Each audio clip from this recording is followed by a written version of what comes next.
ये जो मैं प्लेलिस्ट बनाने लगा हूँ, ये डॉकर के ऊपर प्लेलिस्ट है। डॉकर क्या है, डॉकर की हमें ज़रूरत क्यों पड़ी, इसको समझने के लिए हम एक यूज़र के सिनेरियो समझते हैं। मेरे पास एक प्रोजेक्ट आया वेबसाइट का, उसकी कुछ रिक्वायरमेंट्स थी। मैंने उससे एसोसिएटेड रिलेटेड डिपेंडेंसीज इंस्टॉल कर ली, लाइब्रेरीज इंस्टॉल कर ली। फिर मैंने एप्लीकेशन के फीचर बनाना शुरू कर दिए। जब मैंने फीचर्स बना लिए, मैंने उसको हैंड ओवर कर दिया क्यूए की टीम को। जब मैंने क्यूए की टीम को हैंड ओवर किया तो क्यूए ने जब वो कोड अपने पास रन किया तो उनके पास चला नहीं कोड, वो कोड फट गया। मैंने उसको फिक्स किया, उन्होंने टेस्टिंग की, फिर वो हैंड ओवर कर दिया यूएटी की टीम को। User acceptance testing, UAT is user acceptance testing. उन्होंने उस इन्वायरमेंट में दिया, जब क्लाइंट ने चेक किया उसके पास भी फट गया। मुझे सीनियर मैनेजमेंट की तरफ से मैसेज आ गया कि आपका कोड तो चल ही नहीं रहा है। मैंने उनको कहा कि मेरी मशीन में तो, मेरे कंप्यूटर में तो चल रहा है। तो उन्होंने मुझे सब्टल रिप्लाई किया कि आपकी मशीन तो हम क्लाइंट को नहीं दे सकते, आपकी मशीन तो हम क्लाइंट को नहीं दे सकते।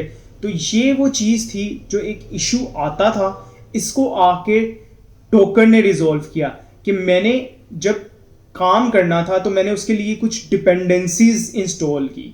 जब तक वो डिपेंडेंसीज नहीं होगी, वो किसी भी इन्वायरमेंट में जाएगा मेरा कोड तो वो फट जाएगा, क्योंकि उससे पहले वो डिपेंडेंसीज इंस्टॉल करनी है, वो लाइब्रेरीज, वो पैकेजेस इंस्टॉल करने हैं ताकि मेरी एप्लीकेशन रन कर सके। तो इस चीज़ को रिजॉल्व किया था आके डॉकर ने। अब मैं क्या करता हूँ, डॉकर के अंदर, इमेज के अंदर बता दे तो अपनी रिक्वायरमेंट्स कि ये जब मेरी एप्लीकेशन रन होनी है उससे पहले आपने ये चीज़ें इंस्टॉल कर लेनी है, जिसकी वजह से मेरा कोड डिफरेंट इन्वायरमेंट्स में फटेगा नहीं। एक सिनेरियो तो हो गया ये कि डिपेंडेंसीज वाला सिनेरियो। दूसरा सिनेरियो ये था कि मैं सर्विस बेस्ड जॉब करता था, मेरे पास एक ही लैंग्वेज के अंदर डिफरेंट वेरिएंट्स के ऊपर मुझे सॉफ्टवेयर्स पे काम करना पड़ जाता था, डिफरेंट लैंग्वेजेस के ऊपर। मिसाल के तौर पर पाइथन 3 ले लेता हूँ और पाइथन 5 ले लेता हूँ। अब मैंने बाजू का प्रोजेक्ट में काम करना होता था, मुझे पाइथन 3 इंस्टॉल करनी पड़ती थी, फिर सारा प्रोजेक्ट करना पड़ता था। फिर जब मेरे पास नया प्रोजेक्ट आता था पाइथन 5 का, मुझे पाइथन 3 अनइंस्टॉल करके पाइथन 5 को इंस्टॉल करना पड़ता था। फिर पाइथन 5 को जब मैं इंस्टॉल कर लेता था फिर मैं काम कर लेता था। फिर जब मैंने दोबारा पाइथन 3 में काम करना होता था मुझे अनइंस्टॉल करना पड़ता था। ये एक हैक्टिक टास्क था, और इसके अंदर अभी मैं आपको सिर्फ एक लैंग्वेज के अंदर डिफरेंट वेरिएंट्स का बता रहा हूँ। इसी तरीके से डिफरेंट, जब मेरे पास लैंग्वेजेस के ऊपर मैंने काम करना होता था, नोड आ गए, नोड के डिफरेंट वेरिएंट्स आ गए, 12 आ गया, 18 आ गया, तो डिफरेंट के लिए डिफरेंट डिपेंडेंसीज इंस्टॉल करनी पड़ती थी। तो इस चीज़ को भी रिजॉल्व किया आके डॉकर ने। डॉकर के अंदर आप कंटेनर्स बना लेते हो। डॉकर के अंदर जब आप कंटेनर्स बना लेते हो और कंटेनर्स आप रन कर देते हो, एक के अंदर आप पाइथन 3 कर देते हो, एक के अंदर पाइथन 5 कर देते हो। जब आपने पाइथन 3 पे काम करना, आपने सिंपल 1 क्लिक के ऊपर वो कंटेनर चलाना है और 3 के ऊपर काम कर लेना, और इसी तरीके से 4 के ऊपर काम कर लेना है। डॉकर ये काम कर तो रहा है, लेकिन डॉकर से पहले भी तो ये काम हो रहा था। इसके लिए हम VMware वर्कस्टेशन यूज़ करते थे, Oracle जो है उसका वर्चुअल बॉक्स यूज़ कर सकते थे। जब पहले से चीज़ें मौजूद थी तो हमें डॉकर की ज़रूरत क्यों पड़ी, डॉकर इतना पॉपुलर क्यों हो गया आके। अब होता क्या था, उस चीज़ को समझने के लिए मैं आपको अपनी स्क्रीन की तरफ लेके जा रहा हूँ। ये देखिए, ये एक इमेज है जिसके अंदर लेफ्ट साइड में वर्चुअल मशीन्स यानी VMware वर्कस्टेशन और Oracle का वर्चुअल बॉक्स की एग्जांपल्स है, और राइट साइड में हमारे पास कंटेनर्स है। अच्छा, बेस लेवल पे हमारे पास इंफ्रास्ट्रक्चर होता है। जो इंफ्रास्ट्रक्चर होता है ना, उससे मुराद क्या है, उससे मुराद हमारा लैपटॉप है। तो एक के अंदर हाइपरवाइजर यूज़ कर रहे हैं, एक के अंदर ऑपरेटिंग सिस्टम यूज़ कर रहे हैं। अच्छा, ये हाइपरवाइजर वाली एग्जांपल ज़रा समझ लेते हैं। ज़रा इसको मैं थोड़ा सा डिटेल में समझाता हूँ ताकि आपको क्लिक कर सके और आप मेरी बात के साथ कनेक्ट कर सके।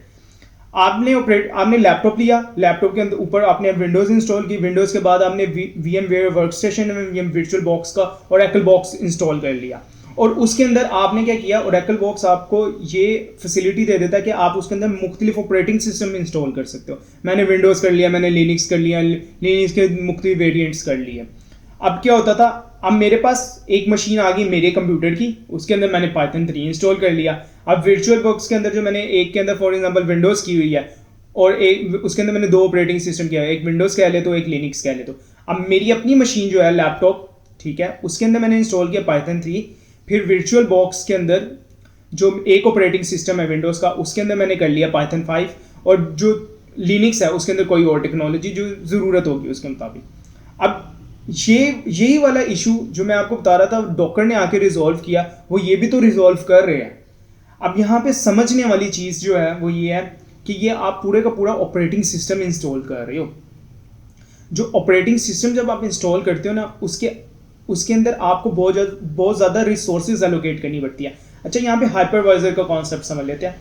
जो हाइपरवाइजर्स है ना, हाइपरवाइजर ये वर्चुअल बॉक्स एज अ मेरा हाइपरवाइजर काम कर रहा है कि वर्चुअलाइजेशंस प्रोवाइड कर रहा है कि मैं ऑपरेटिंग सिस्टम के अंदर रहते हुए मुख्तलिफ ऑपरेटिंग सिस्टम कर पा रहा हूँ। अब जब आप सर्वर लेवल पे बात करते हो ना, सर्वर लेवल में क्या होता है कि आपके पास एक मशीन होती है, उस मशीन के अंदर आप ऑपरेटिंग सिस्टम कर सकते हो। जैसे लैपटॉप के अंदर आप ऑपरेटिंग सिस्टम कर सकते हो ना, उस मशीन के अंदर आप डायरेक्ट हाइपरवाइजर करते हो। इस केस में तो मैं अपने विंडोज़ के अंदर ऑपरेटिंग सिस्टम कर रहा हूँ और विंडोज़ कर रहा हूँ और विंडोज़ के अंदर मैं हाइपरवाइजर की फंक्शनैलिटी अचीव करूँ ना, उसके अंदर आप डायरेक्ट हाइपरवाइजर इंस्टॉल करते हो। और हाइपरवाइजर का मतलब ही ये होता है कि उसके अंदर डिफरेंट ऑपरेटिंग सिस्टम आ जाते हैं। एक डब्बा होता है, उसको बेयर मेटल बोला जाता है, उसके ऊपर हाइपरवाइजर इंस्टॉल करते हो, हाइपरवाइजर के बाद आप डिफरेंट ऑपरेटिंग सिस्टम करते हो। अब यहाँ पे बात समझने वाली जो है ना वो ये है कि जहाँ पे आगे डॉकर बहुत ज़्यादा शाइन कर गया वो ये था कि डॉकर अंडर जो आपने विंडोज़ लिया है, विंडोज़ के ऊपर आपका सिस्टम है, विंडोज़ के ऊपर आप ये विंडोज़ की आपके ऑपरेटिंग सिस्टम है, उसके ऊपर आप एक सॉफ्टवेयर इंस्टॉल करते हो, उसको डॉकर डीमन बोला जाता है। अब वो जो डॉकर डीमन है ना, आप बेसिकली उस डॉकर डीमन जो होता है ना उसके ऊपर डिपेंडेंसीज इंस्टॉल करते हो। जैसे मैंने बताया एप्लीकेशन रन करने के लिए जो चाहिए फिर आप एप्लीकेशन रन करते हो। जो डॉकर डीमन है ना वो आपका अंडरलाइन जो होस्ट मशीन का ऑपरेटिंग सिस्टम होता है ना, जो आपका कंप्यूटर है उसको होस्टिंग मशीन बोल रहा हूँ, उसको होस्टिंग मशीन को का जो ऑपरेटिंग सिस्टम है ना जिसको कर्नल बोला जाता है वो उसी को यूज़ करता है। जबकि हाइपरवाइजर की केस में आप डिफरेंट ऑपरेटिंग सिस्टम कर रहे हो, उनके अपने कर्नल्स है। कर्नल से मुराद सिंपल आप ये ले लो, कर्नल इन शॉर्ट उसको कहते हैं। ये एक ऐसा कोर कंपोनेंट है जो ये चीज़ मैनेज करता है कि कब यूज़र को आपने कंट्रोल देना है, कब आपने सिस्टम को कंट्रोल देना है। ये सिंपल इस चीज़ को मैनेज कर रहा होता है। तो आपको मैंने जो पॉइंट बताया वो ये है कि आप एक साइड में जब आप वर्चुअलाइजेशन अचीव कर रहे हो हाइपरवाइजर्स के थ्रू, आप पूरे के पूरे ऑपरेटिंग सिस्टम दे रहे हो, दूसरी जगह में आप एक ऑपरेटिंग सिस्टम दे रहे हो और आप जो डॉकर डीमन है वो एक ही ऑपरेटिंग सिस्टम की चीज़ों को यूज़ कर रहा है। अब इसके अंदर फ़र्क क्या आ रहा है, अब वो मैं आपको बताने लगा जो जिसकी वजह से डॉकर शाइन कर गया और डॉकर बहुत पॉपुलर हो गया। जब आप ऑपरेटिंग सिस्टम करते हो ना उसके अंदर आपने अपनी एप्लीकेशन रन किया। फॉर एग्जांपल मैंने तो सिर्फ पाइथन 5 रन करना है, मुझे तो पूरे ऑपरेटिंग सिस्टम की ज़रूरत नहीं है, मुझे तो सिर्फ पैकेजेस की ज़रूरत है, चंद फंक्शनैलिटीज़ की ज़रूरत है। मुझे उसके अंदर पेंट भी मिल रहा है, मुझे उसके अंदर कैलेंडर भी मिल रहा है जो कि मेरे ब्लोड कर रहा है, रिसोर्सेज को एग्जॉस्ट कर रहा है, रिसोर्सेज बहुत ज़्यादा यूज़ कर रहा है। और जब रिसोर्सेज आप उसके अंदर रैम एलोकेट कर रहे हो, आप हार्ड ड्राइव एलोकेट कर रहे हो, तो आप बहुत ज़्यादा रिसोर्सेज एलोकेट कर रहे हो। और सिस्टम के अंदर जब बहुत ज़्यादा रिसोर्सेज एलोकेट कर रहे हो ताकि वो सिस्टम बहुत बड़ा ना हो, उसके अंदर रिसोर्सेज ज़्यादा ना हो तो वो स्लोली भी चलता है, उसको चलाने में भी टाइम लगता है। जबकि डॉकर में अंडरलाइंग आप ऑपरेटिंग सिस्टम को यूज़ कर रहे हो, रिसोर्सेज भी थोड़ी सी यूज़ हो रही है। एक कंटेनर है, आप एक डॉकर के अंदर एक इमेज होती है, इमेज से आप कंटेनर बनाते हो। कंटेनर जो है उसके अंदर सिर्फ वही डिपेंडेंसीज आप इंस्टॉल कर रहे हो जो पाइथन 3 के लिए चाहिए, चंद पैकेजेस बस। आप जबकि आप ऑपरेटिंग सिस्टम के केस में 10% उसको यूज़ कर रहे हो, 10% भी नहीं, 10% से भी कम,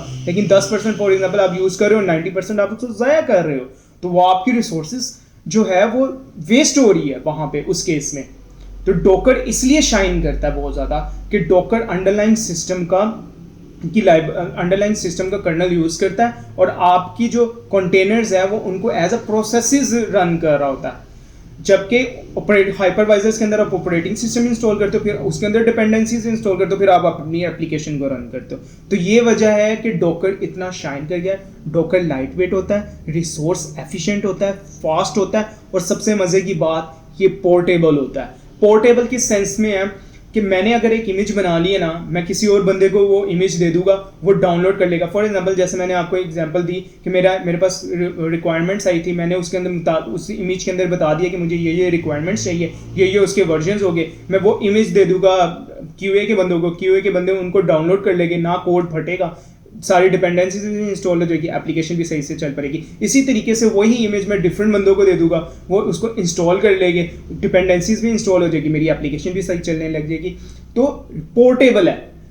डॉकर की फाइल्स पोर्टेबल है, डॉकर पोर्टेबल है, इमेजेस पोर्टेबल है। सबसे प्यारा पॉइंट एक और है कि ये इंटरचेंजेबल है। ऑन द फ्लाइट आप रन टाइम के अंदर चीज़ें चेंज कर सकते हो डॉकर के अंदर।